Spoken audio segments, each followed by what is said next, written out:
Good afternoon, everybody, and thank you for joining the latest coronavirus press conference. Yesterday afternoon, I was briefed on the latest data that shows the virus spreading more rapidly in London, the southeast and the east of England than would be expected, given the tough restrictions that are already in place. And I also received an explanation for why the virus is spreading more rapidly in these areas. It seems that the spread is now being driven by the new variant of the virus, which we spoke about earlier this week and learned about earlier this week. Our advisory group on new and emerging respiratory virus threats, NERVTAG, has spent the last few days analysing this new variant.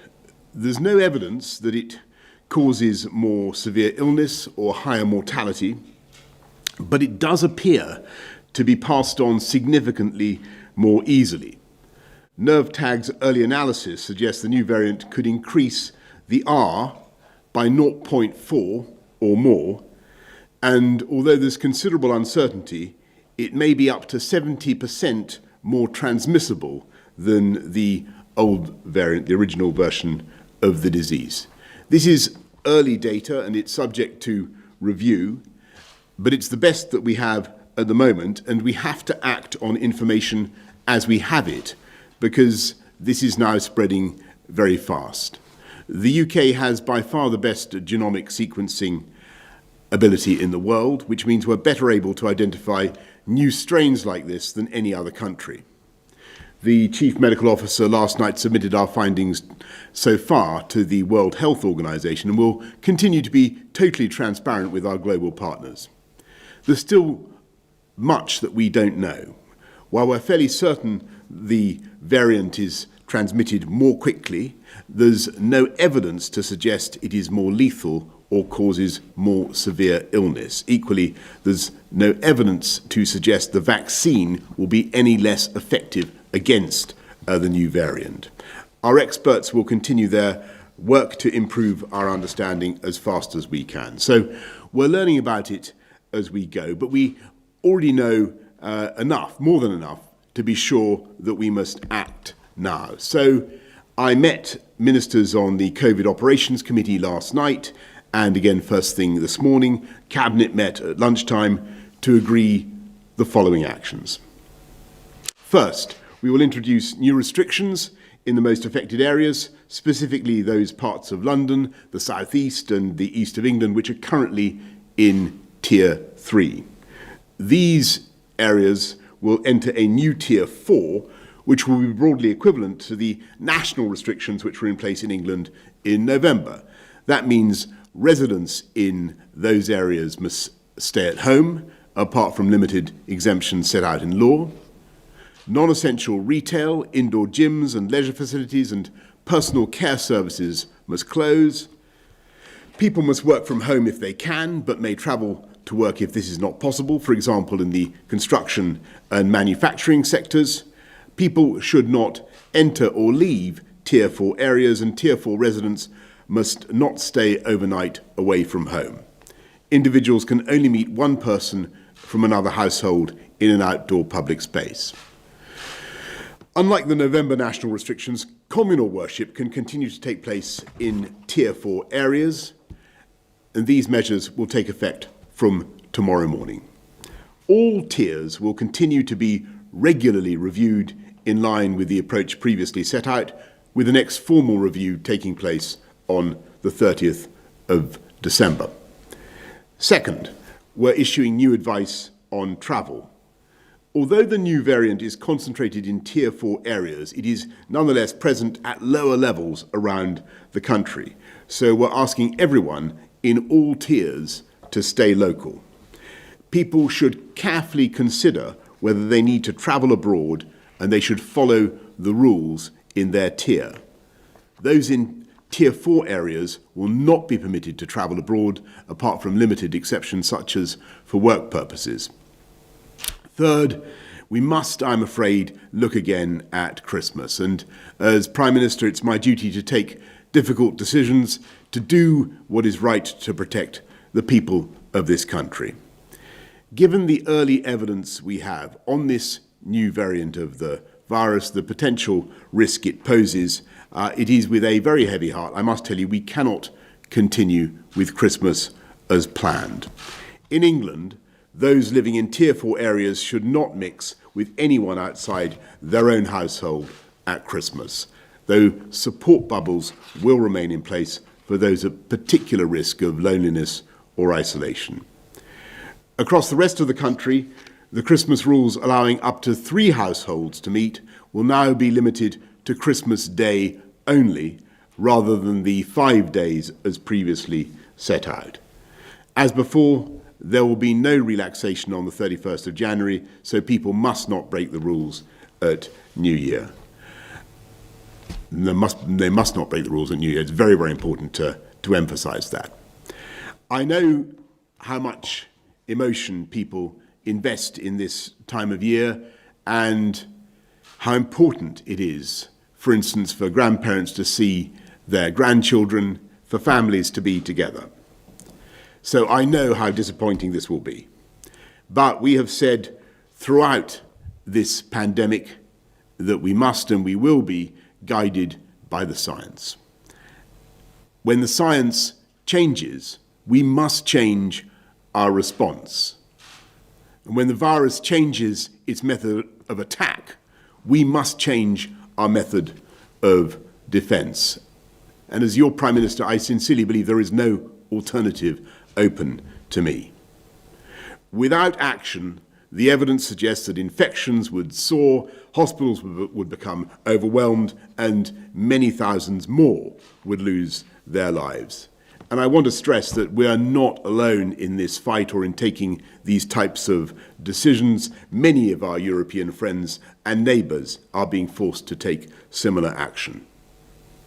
We're working closely with the devolved administrations to protect people in every part of the UK. And of course, there is now real hope that we will soon be rid of this virus. And that prospect is growing with every day that passes and every vaccine dose that is administered. As you know, the UK was the first country in the Western world to start using a clinically approved vaccine. And so please, if the NHS contacts you, then get your vaccine and join the 350,000 people across the UK who have already had their first dose. Yes, Christmas this year will be different, very different, but we must be realistic. We're sacrificing the chance to see our loved ones this Christmas so we have a better chance of protecting their lives so that we can see them at future Christmases. And as sure as night follows day, we'll beat back this virus, we'll defeat it and reclaim our lives. But I'm going to hand over now to Patrick, who is going to go through some of the slides explaining this decision. Thank you very much, Prime Minister. May I have the first slide, please? This slide is the Office for National Statistics slide showing infections have risen again in recent weeks. So it shows the percentage of positive tests against time, and you can see from July to September it was fairly flat. An increase occurred during September up to a peak, after which the lockdown led to a decrease in the numbers during November, and it is now on the increase again. So the lockdown brought the numbers down, and now we're seeing them rising again. Next slide, please. This shows the levels on the 29th of November up to the 13th of December. So on the left-hand side is the average cases in the last 2 weeks from November the 29th, and on the right-hand side is in mid-December. The darker the colour, the higher the number of cases. And what you can see is, first of all, that there are some areas that have got very dark, and here it's South Wales and in the southeast of England, and that the overall cases have increased by more than 50%. So a substantial increase in numbers over the period of December. If I just concentrate now on the southeast, east and London, we'll see a picture which I think begins to link into the new virus variant. Next slide, please.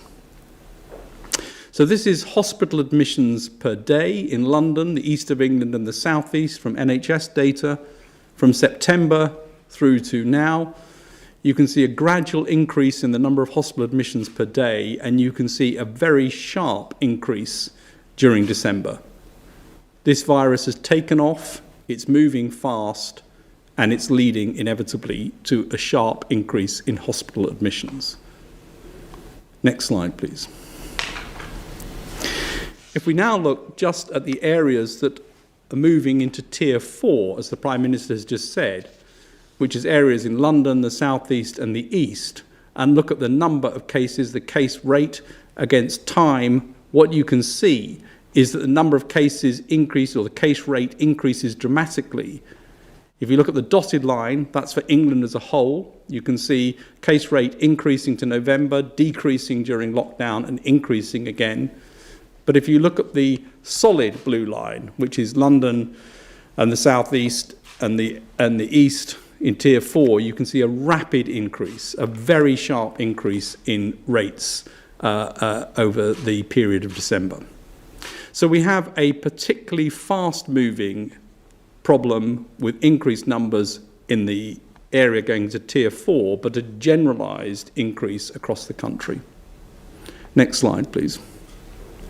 I'd like to just spend a moment talking about the new variant. So the new variant, and viruses mutate all the time, but the new variant contains 23 different changes, many of them associated with changes in the protein that the virus makes. This is an unusually large number of variants. It's also got variants in areas of the virus that are known to be associated with how the virus binds to cells and enters cells. So there are some changes which cause concern in terms of how the virus looks. But on top of that, there are three questions that need to be asked. Does the new variant transmit more readily, i.e. does it make an increased chance of spread and growth? The second is, does it alter the course of the disease? Does it make people sicker? And the third is, does it alter the way that the immune system, the way the body responds to it if it's been previously infected or following a vaccine? I want to deal with the first question.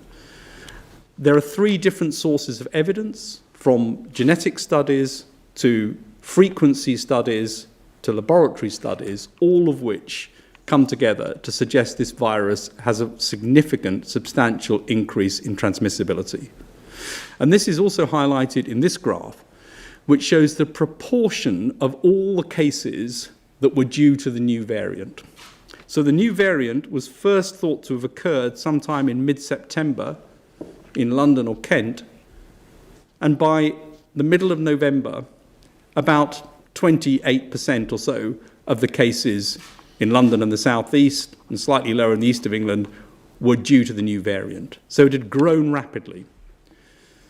By the week commencing the 9th of December, these figures were much higher. So in London, over 60% of all the cases were the new variant. So what this tells us is that this new variant not only moves fast, it is increased in terms of its ability to transmit, but it is becoming the dominant variant. It is beating all the others in terms of transmission. So this virus transmits and spreads fast. Does it alter the disease course? The answer seems to be no, as far as we can tell at the moment. There's no evidence. It causes a more severe disease, causes more hospitalization, causes more trouble than the other virus. So it basically looks similar. Does it alter the immune response, or is the immune response less able to recognize it?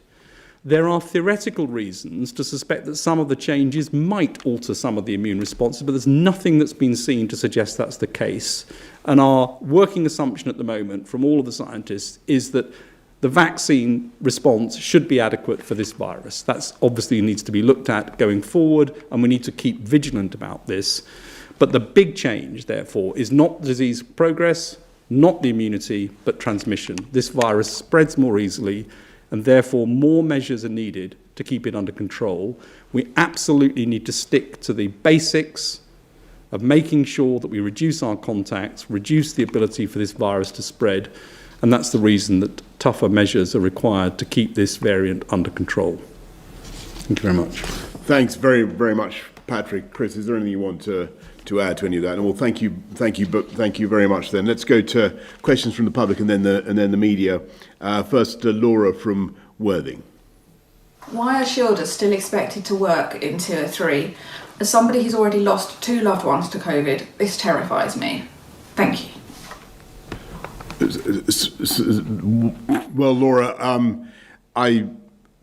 your question why shielders are still expected to work in Tier 3. Those who are shielding, those who are vulnerable, should of course take every step to protect themselves. And Laura, I hope very much that you're not being asked to work if you're shielding. Chris, anything you want to add to that? Well, I mean, I think the first thing to say is I'm really sorry to hear about your 2 relatives who died from this virus. I mean, it is a very dangerous virus for many people. The shielding patterns are actually being re-looked at, but the view about shielding is that in the first wave, shielding did many things that were useful, but also did many things that were actually actively harmful. And we have therefore changed the model of shielding since the first wave. And that includes people being able to get out more in many situations and also areas around work. But this is something which people are keeping on looking at to try and get the optimal balance between isolating people too much and isolating them enough from the virus. Thanks very much. Let's go to Mike from Cheshire.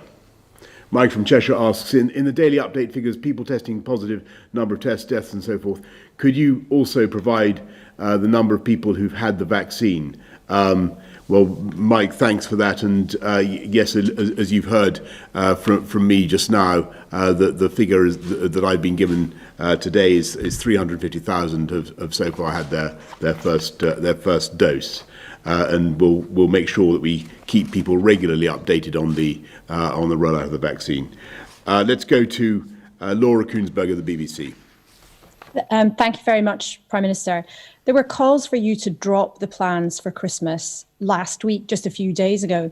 But on Wednesday, you told me and our viewers it would be inhuman to change the plans. And now that's exactly what you've done.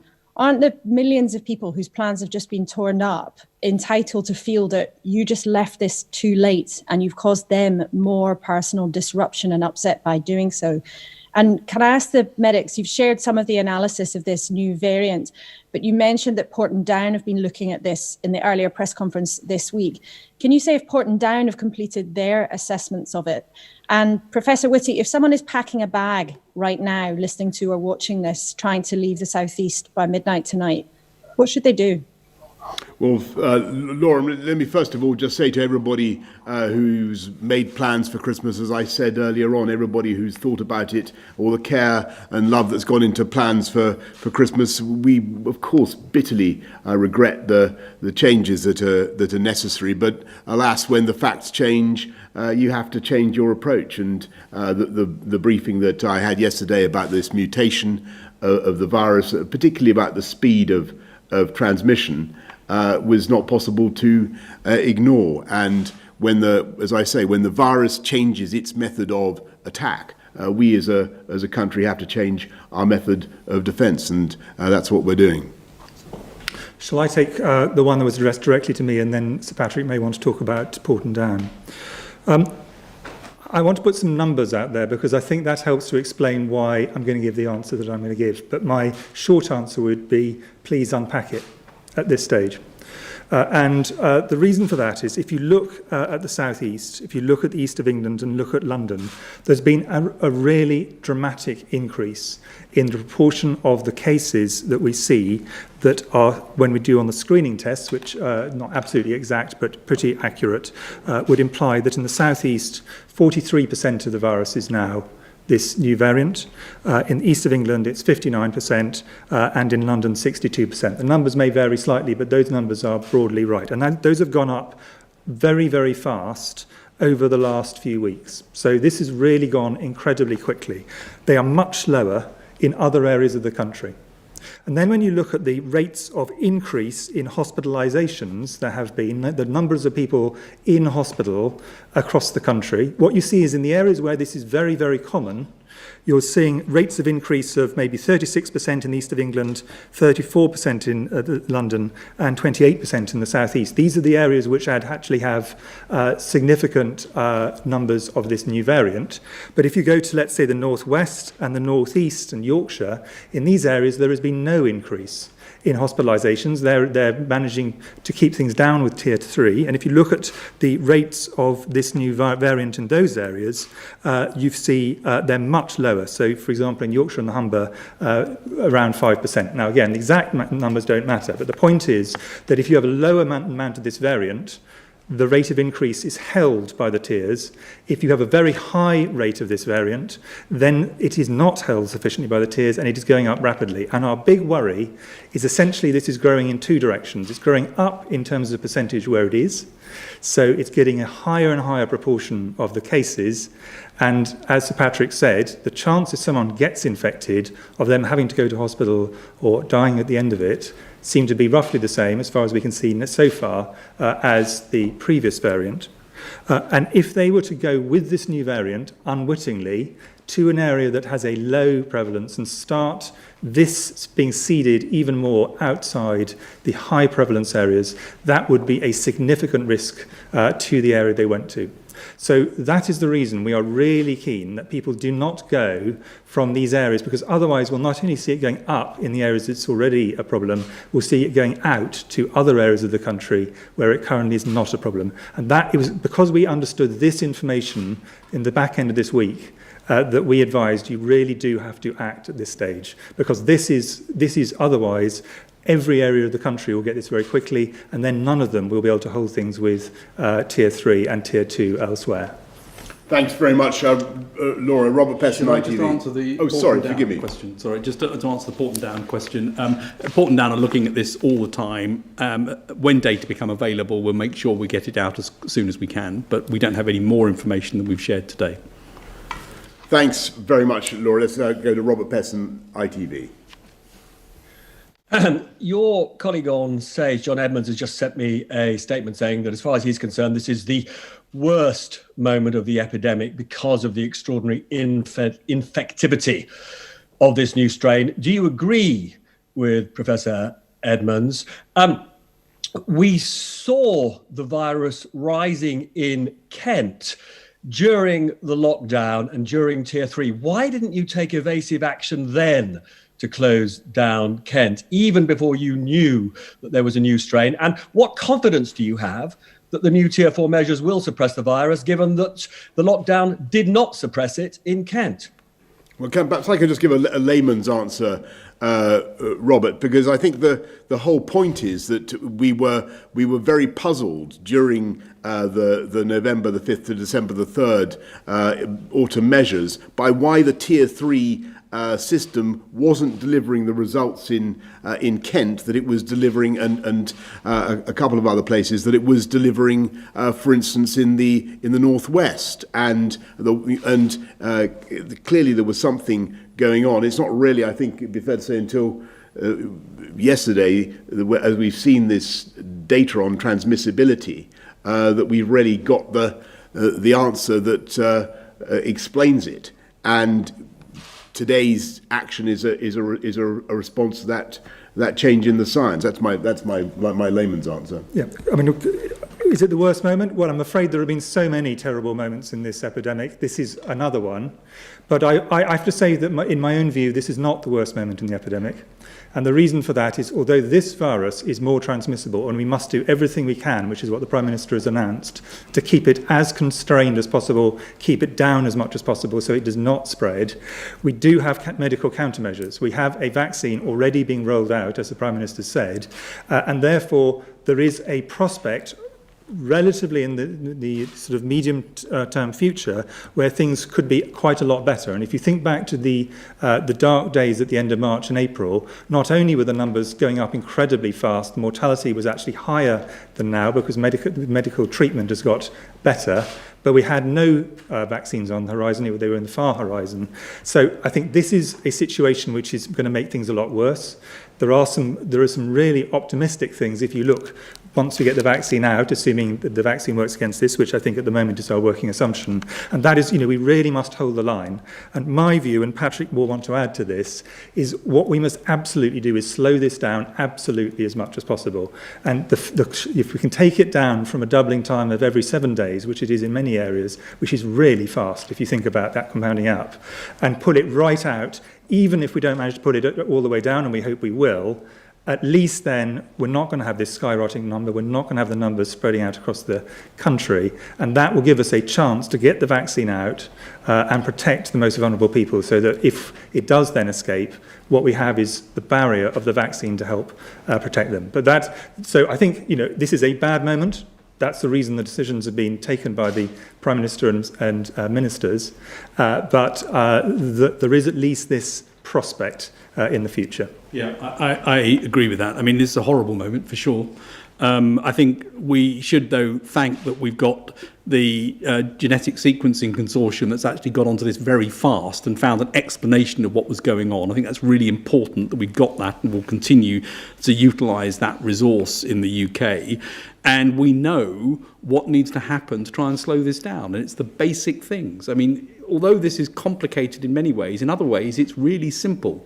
Reduce contacts. Do the basics. Face, hands, space. Make sure that that is what we do to try and resist the ability of the virus to spread from one person to another, and it will slow it down. And that's what we need to make sure we get on top of, as Chris said. I think this will slow it down, and we need to make sure we keep a lid on this. It's not a good moment for sure, but it's one that's controllable. And as Chris said, there is an important light at the end of the tunnel with vaccination having started. Thanks very much, both. And thanks, Robert. Let's go to Sam Coates of Sky News. Prime Minister, this decision will be upsetting for millions of people. So could you just speak directly to everyone suddenly now spending Christmas Day alone? What hope can you give them? And similarly, what's your message to people considering gambling and breaking the rules? And finally, how long realistically do you think everyone will have to stay in Tier 4? Is there any chance it's in place until enough people have had a vaccine? And to the two scientists, is the new strain impervious to social distancing measures? Might the 2-metre rule and existing face coverings no longer be enough to protect people? Would you travel in a train carriage through Kent tonight? Well, thanks very much, Sam. Obviously, these measures, as I say, will be reviewed like all the others every 2 weeks, and there'll be a chance for Parliament to consider them, obviously, along with all the other tiering questions at the end of January. Obviously, people should not break the rules. Obviously, people should follow the guidance. I hope very much that elderly or lonely people who are able to form bubbles, who have household bubbles, will be have that consolation. That's clear from what we've said today. But I suppose what I would say to everybody who's now thinking of having a much reduced Christmas, of course, we bitterly regret that this is necessary this year. I know how much love and care and thought goes into preparations for Christmas. I suppose the message is, that this is the year to lift a glass to those who aren't there, in the knowledge that it's precisely because they aren't there to celebrate Christmas with you this year that we all have a better chance that they'll be there next year to celebrate Christmas with you. I suppose that would be my message, Sam, to the country. In terms of the social distancing, yes, social distancing does work. It doesn't work as a yes-no. The more things you do, the more determinedly you do them, the more people do the basics for themselves, all the things Patrick talked about, the hands, face, space things, but also break unnecessary household links, the more this and every other respiratory virus goes down. And just to give some other examples, for example, flu rates are down, adenovirus rates are down, because they also have exactly the same effect on other respiratory viruses. We do not think that the current measures will not work against this, but we're going to have to do a lot more in a sense, to stand still. It's like you were cycling up a steep hill and now you've got the wind against you as well. You just have to do that much more to actually keep going. And that's really what we're going to have to do. But the actual tools themselves unfortunately remain the same tools. And would I go through Kent? Not unless it was absolutely necessary, not because I don't love Kent. Kent is fantastic, but because this is not the moment with this virus circulating to have unnecessary travel. So only if there was a very good reason. Thanks very much, Sam. Let's go to Chris Hope of the Daily Telegraph.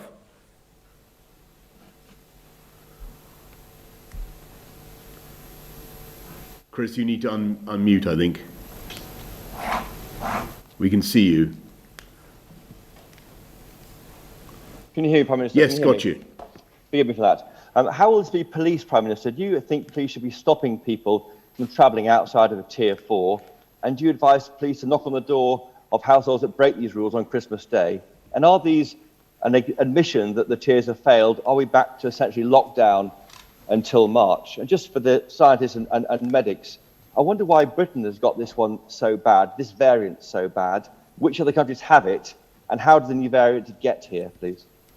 Well, Chris, first of all, I think the police have done an amazing job of enforcement, light touch enforcement. They've handed out lots of FPNs, fifth penalty notices for breaches of the rules, but they've also helped to keep people overwhelmingly in line with what they need to do. And that's, I really thank the police, men and women up and down the country for what they're doing. I'm sure they'll continue to do it in the same way throughout this period. But I'm sure, above all, I think people will naturally want to do it themselves, as they've done throughout this crisis. The bulk of the population take this incredibly seriously, get it right, and they'll continue to do so. In terms of the question about why here and where else is it, viruses mutate all the time. So lots and lots of mutations of the virus around the world. This one is a particular constellation of changes which we think is important. I think they'll arise for every time a virus replicates, it can make a mistake. And so that some of these things just arise by chance. The question is what advantage it gives the virus. And this one seems to have given the advantage of transmissibility. We think it may be in other countries as well. We think it probably is based mainly, we think there's a large outbreak in the UK. It may have started here, we don't know for sure. There will be other types of mutations around the world. It's very important that this sequencing effort to try and find out what the sequence is doing, how much has changed, is looked at a global level, and we start to get a handle on where these changes are occurring in the virus across the world. It's going to be an important part of surveillance going forward. Brill, thank you. Nigel Nelson, Sunday Mirror. One for the Prime Minister. Given you were at least aware that there was a new variant of the virus out there as far back as November, do you now feel it was reckless to promise 5 days of Christmas against scientific advice? And if I may ask Chris Whitty a question, earlier in the week you were talking about keeping meetings at Christmas time short without specifying what short was.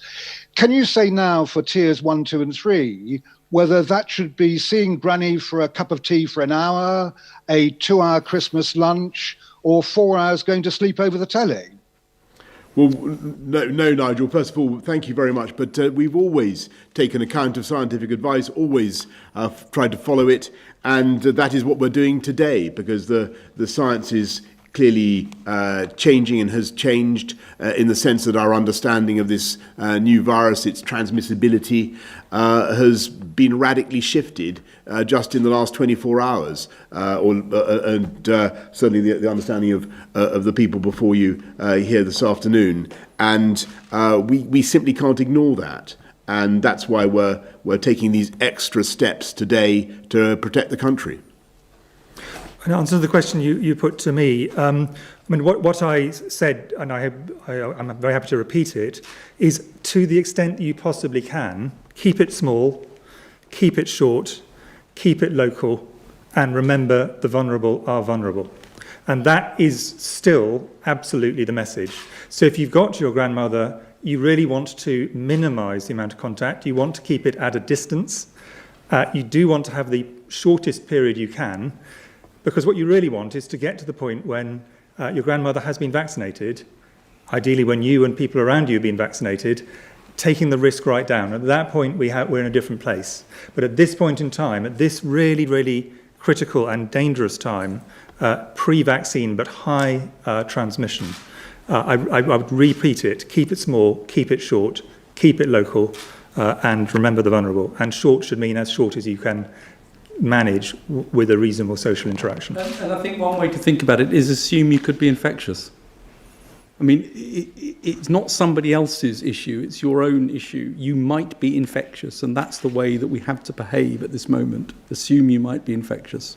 Yes, it can't be stressed too often that a lot of the transmission of the infection is by people who don't have symptoms at the time. And I don't think people have still now fully get that in the way that perhaps they need to. It's absolutely vital, I think. I think 1 in 3 infections are transmitted asymptomatically still, and people really need to realise that. Can we go to Anna Mikhailova of the Mail on Sunday?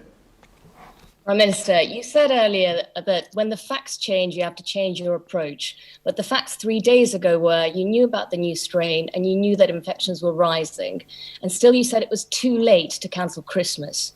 How do you expect people to follow the rules when they keep changing? And secondly, another question for you, Prime Minister. Are you going to put any additional support in place for businesses and shops that have to close now? Thanks, Anna. Well, on the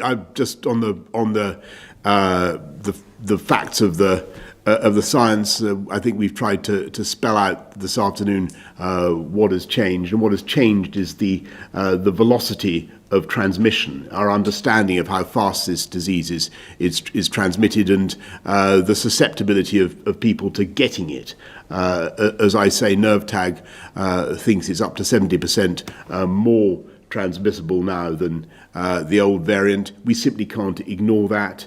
That's data that's been in our possession now for a day or so. We have to act to protect the public. And obviously, Anna, we will do everything that we can, as usual, to look after business, to look after jobs and livelihoods throughout the pandemic. And we'll continue to do that with the loan scheme, with furloughing, which the Chancellor has now extended right the way through to the end of April. We'll continue to look after people. Businesses that are forced to close as a result of what alas is happening, they will receive the protections that we have put in place, the loans, the grants that we've put in place, and we'll continue with all that. But I want to stress that this is still a race, and we still are doing our absolute level best to protect the public, whilst we know that the vaccine is arriving. And I'm very, very confident, more confident than ever, that we'll get that vaccine into a significant proportion of the population